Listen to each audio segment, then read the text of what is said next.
How to get the best Shopee voucher promo code that is working in 2025.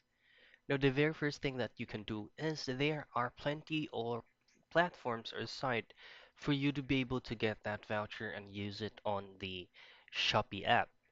Now, in this video, I'm going to be using you just a bit of the voucher that you can still use. What you want to do is just pull up your specific browser.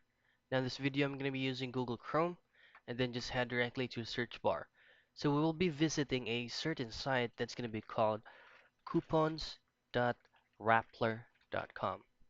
Now, the specific site offers or provides you a certain amount of discounts percentage, but you have to take note that these discounts have like a minimum amount of purchase.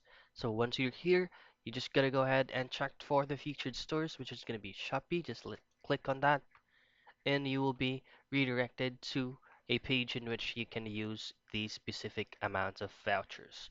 So say for example, you would like to have that 20% off, then you have to go ahead and click view detail for you to be able to get that specific or special characters codes and then use it on the application on Shopee.